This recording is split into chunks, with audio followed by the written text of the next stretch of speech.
Hi guys and welcome back. I hope you're doing really well. Today I'm going to be filming the Booktube Newbie tag. I know this is a video that's typically filmed as the first video when someone's starting their Booktube channel. However, I thought I would just film some videos on my channel before doing this tag, just so that you guys have something to look back at and just see like what sort of videos I have been doing. So I'm just going to jump straight into it, and I have the questions on my laptop, so I am going to be looking there. So the first question is, why did you start this channel? I started this channel because, I guess like everybody else, I just want to talk about books. I used to do book reviews on my blog and I found them really enjoyable, but I found it really hard to sort of gather my thoughts and make it really concise and cohesive. Like, I found it really hard to structure my thoughts and make sure that the book review was as, I guess, in-depth and as fulfilling as it possibly could be to the reader. I just found it really hard to do that, and it was taking up a lot of time. And even though, so I will link a couple of my posts below, my book reviews, and then I used to do these sort of monthly I will be reading, or I have read, I can't remember now. I used to do those on my blog, and they were really popular on my blog in terms of other content that I posted on there, but I just found it really hard, and it was yeah, I just didn't want to put the effort into it basically, and I thought filming videos about books would be a lot easier, because it's a lot easier to talk about them, but again, I am still having to, you know, be concise and structure my thoughts. The second question is, I should be wearing my glasses, but I'm not. What are some fun and unique things you can bring to BookTube? I'm not sure I can bring some like unique things. I think fun is only in the sense of my personality, just I guess in the way that I might talk about certain things and react to certain things. The third question is, what are you most excited for about this new channel? One thing I'm definitely excited about is just talking to people about books. I have people in my life who do read, however I don't think anyone reads at the same sort of frequency that I do and has the love and passion for books that I do. So I do get to discuss some books with my friends, but I would love to discuss more, and I just love to, you know, talk more about themes in books, or characters in books, and just maybe books in series, which one is the best one and how they all came together. Just things to do with books basically. I'm just really excited about getting into the community. The fourth question is, why do you love reading? I think, like most people, I love reading because it's just escapism. I read a lot of fiction books, and I also like that because it's about where the mind can take you. There are just so many stories to be told, so many things that you just do not think about, and for me, that's what fiction does for me. It takes me into all these different realms, all these different worlds that I just never would have thought about had I not picked up that book. I just love reading, so I can discover new things, I can be taken away to a different place. Life can sometimes get really overwhelming, and I think books are just a really nice way to escape from that. I love reading because it takes me somewhere that I never would have thought of in a million years, and yeah, usually for me as well, reading gives me a lot of comfort. Especially when I was growing up, it just made me feel like I belonged somewhere. What book or series got you into reading? So I would say the books that got me into reading were definitely like Goosebumps. I can't remember now what they were, but they were those small little Goosebumps books that used to talk about little horror stuff. Which is funny because I don't like anything horror related now. Like, books, okay fine, but I don't like horror films. Oh my god, the worst thing I could ever watch. But also like the books like The Babysitter's Club and Sweet Valley High. I'm pretty sure Sweet Valley High also used to be a TV programme. I'm sure it was because that's how the cover was on the front, but I don't recall ever watching the TV programme, or I watched glimpses of it, but it was mainly the books I read. Those are like the three sort of book series that I remember reading that really got me into reading. And maybe like The Princess Diaries, I think it's by Meg Cabot. Definitely, that got me into reading, and then like Jack Lee Wilson books as well. But the first three that I mentioned was definitely the ones that are a bit of a standout for me. The next question is, what questions would you ask your favourite booktubers? Like I mentioned at the beginning, I don't watch a lot of booktube. I feel like I'm being so much of a traitor saying that. So I don't actually have any favourite booktubers. Actually, now that I've watched a bit, I do have a couple of people that I do like. So I think Gina's books. If I'm saying people's names wrong, I'll just put the links below. So Gina's books, My Name is Marina's. I can't remember anyone else off the top of my head.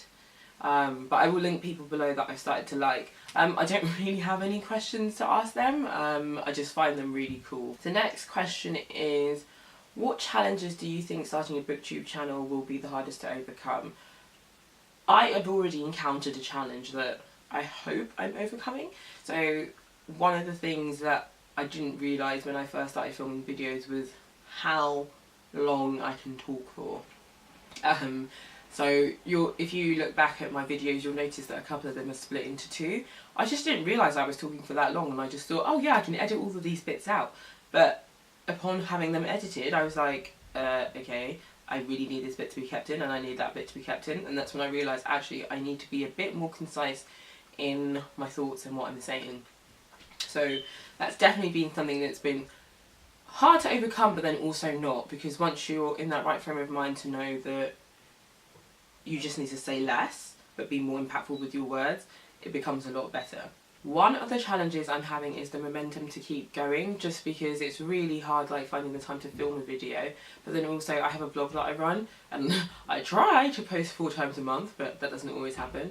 And then obviously I work full time, and then I want to go to the gym, and I want to socialise with people, so it's really hard balancing all of those things. And also sometimes it's really hard to keep on going when you don't feel like you're getting sort of the rewards and the views that you want.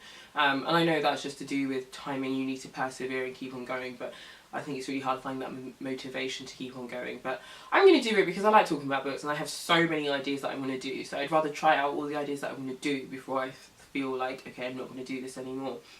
And I'm just in the beginning, so there's no point in giving up. But it's also just finding the time to film videos really is the thing. But yeah, I don't think I have any other challenges I think would be hard to overcome. The next question is, when did you start reading? I would say I started reading when I was about 8. Talking about those books that I mentioned. Really funny because I have nephews now that are like 6, 5, like and younger, and one of the books I really remember liking when I was like their age or younger was the books like Spot, like, which is the dog, so he was called Spot, and it was just, obviously they're children's books, they're really basic books, but yeah, I've always loved reading. So I like to say from 8, but I can't tell you off the top of my head what books I really read when I was 8. The next question is, where do you read? So I read on my commute to and from work, so it's probably about 30 minutes each way. That's really, and so that's about 5 days a week. That's really the only time that I read, and I'm happy with that. I feel like I get through a lot of books that way. Before I started working full time, I used to like reading in the evenings, have like whole days reading. Like, reading really was life back then. I still feel like reading is life now, but I feel like just with the invention of like things like Netflix and YouTube, it's just taken away so much time from me. Like when I was younger, obviously the internet was just starting, and I just loved reading, so I was just using all my time to read instead of going outside to play. The last question is, what kind of books do you like to read? So like I said before, I mainly read fiction books. I've recently started delving into more non-fiction, and when I look back at my bookshelf, there's actually quite a lot of books that I read that are non-fiction that I just didn't realise. Mainly fiction books, but like romance books, some young adult. I don't think I read that much young adult. I don't know why I can't say that word, but maybe I do. I just feel like BookTube is very much the young adult like place, and sometimes oh my god, sometimes young adult can just get really boring. Like, I think I'll go through a phase of reading it and then I'm like, yeah, no, this isn't for me, and I'll want to read something else. I read all types of books. I like to think my reading tastes are quite varied, but who knows? I feel like sometimes as human beings we think like we're really varied, but actually we're just creatures of habit. But yeah, I just read so many different books. Like, do you know what? I'm gonna get some books out so I can show what books I read. I have returned. So I know I haven't got a lot of time, so I'm just going to talk about some of these books really quickly. One of the books that I really like and enjoyed is this book, Persepolis. This is actually a graphic novel book. I didn't know it was a graphic novel book when I got it, but still really enjoyed it nonetheless. The reason why I love this book, and I tend to read a lot of books sort of similar to this, is because I'm really into books that are about women who like live in Africa, who live in like the Middle East, that don't have the same like freedom that I do. It's really interesting to see how they navigate through life and just sort of how tough these regimes are on these people. Other genres that I'm interested in art are like crime and thriller books. So the Girl with the Dragon Tattoo series by Stieg Larsson, I should really hold the books here, is something that I really like. I don't actually read a lot of crime and thriller books, I've said this before, but I do like to dip myself into these every now and then. These are extremely popular and they're really good, so love them. A book by Murakami. I have a couple of his books on my bookshelf and I really just love his books. I feel like his style of writing is so unique and it's something you'll either love or hate, but for me I find them so calming, and also, again, the culture is something completely different to what I'm used to, and I love reading about it. Even though he's not someone who's writing about culture, the way he writes and the way he talks about things, I think, is really different to the way a lot of like British writers might write, or African authors might write. So I just kind of like it. It has this really like calming effect. I don't know how to explain it, but his writing is really lovely. I guess modern classics, I guess this is what this would be called. I like One Day. Yeah, I like it. I feel like books like this receive a lot of publicity, so it's really hard to escape them. But it's really interesting because every now and then modern classics do throw out some really good gems, and this book I think is really good. Another sort of books, I guess this is like a romance book really. This is actually one of my favourite books. Well, it was probably about 3 years ago. I probably need to revise my list of favourite books, but I love this book and I love this author. I've actually written to her and had something back from her as well.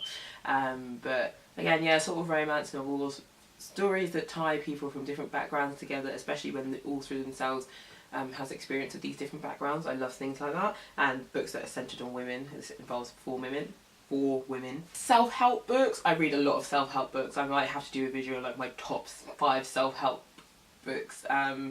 But they just keep me going and keep me like positive. So self-help is actually a huge genre that I'm really into. And then I guess books from Jodi Picoult. I don't really know what genre she'd fall into because her books like sort of span across different genres. But I know Jodi Picoult was one of the authors that got me sort of out of reading, like, I guess, young adult to sort of adult books. I don't really read a lot of her books now, but I know there was a time that I really used to, like when I was like 11, 12, 13. I think I was actually too young for her books at the time because a lot of them talk about these moral issues that at the time I just didn't understand. But yeah, definitely into books like her, but into so many more authors than I said here, and into loads of more genres. But I hope that just gives you a little bit of a taster of books that I'm into. That is it for this video. I hope you really enjoyed that. I hope, in the spirit of me saying that I wanted to make a concise video, that this is actually concise and short. But yeah, feel free to check out any of my other videos. I will link some of them below, and I hope you really enjoyed watching this video. Please leave me a comment, subscribe, and I'll be sure to do the same thing for you as well. I will see you in my next video. Bye!